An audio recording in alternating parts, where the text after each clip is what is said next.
আসসালামু আলাইকুম viewers, welcome back to ইমা স্নিপেটস। ভিউয়ার্স, আজকে আপনাদের সাথে শেয়ার করছি দুই ধরনের বড়া রেসিপি। একটা হচ্ছে সবজি বড়া আর একটা হচ্ছে মিষ্টি বড়া। আসলে আমার আব্বু খুব একটা সবজি বড়া পছন্দ করেন না, তাই আমি আম্মুকে বলছিলাম আমাদের জন্য যাতে সবজি বড়া করা হয় আর আব্বুর জন্য যাতে আলাদা করে মিষ্টি বড়া করা হয়। সো ভিউয়ার্স, এখানে দেখতে পাচ্ছেন আমার আম্মু পেঁয়াজ কুচি, মরিচ কুচি, তার সাথে বেকিং পাউডার, বেকিং সোডা আর একটু লবণ দিয়ে দিচ্ছেন। সব কিছু দেওয়ার পরে এখন একটু মেখে নিচ্ছেন যাতে করে কাঁচামরিচের ঝালটা বের হয়ে আসে এবং পেঁয়াজটা একটু নরম হয়ে আসে। আর এখানে আম্মু সবজি হিসেবে ফুলকপি আর টমেটো ইউজ করেছেন। আর তাছাড়া এখানে গাজর কুচিও ইউজ করা যায়, কালারটাও সুন্দর হয়। এরপর আমার আম্মু ময়দা দিয়ে দিচ্ছেন।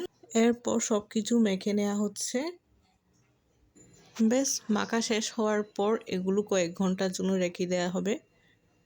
লং টাইম ধরে রেখে দিতে চাইলে আপনারা ফ্রিজে রাখতে পারেন, এতে করে 2 দিন ভালো থাকে।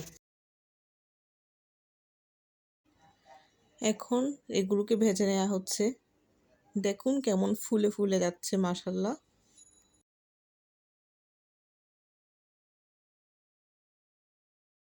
এরপর মিষ্টি বড়ার জন্য 4টা কলা, সাথে লবণ আর চিনি, ময়দা একসাথে সব মিক্স করা হচ্ছে।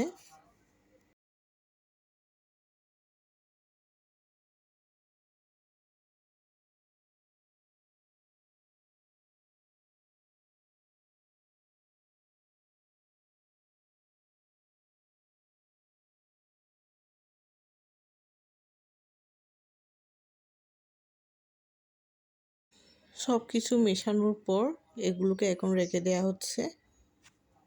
আপনারা চাইলে এটাও 2 দিনের জন্য ফ্রিজে রাখতে পারেন। মিশ্রণটা আমরা ফ্রিজে রেখে দিয়েছিলাম সকালের জন্য।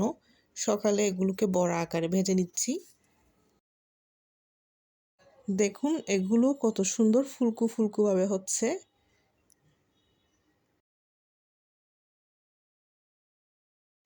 এগুলো দেখতে যেমন সুন্দর হয়েছে ঠিক তেমন খেতেও খুব মজা হয়েছে। ভিউয়ার্স, তৈরি হয়ে গেল আমাদের মিষ্টি বড়া আর হচ্ছে সবজি বড়া। এগুলো হচ্ছে মিষ্টি বড়া যেগুলো আব্বুর জন্য করেছি।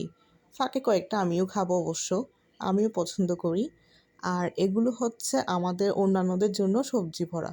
সো ভিউয়ার্স, আজকের মতো এতটুকুই। ভিডিওটা ভালো লেগে থাকলে please like, comment and share করে দিবেন।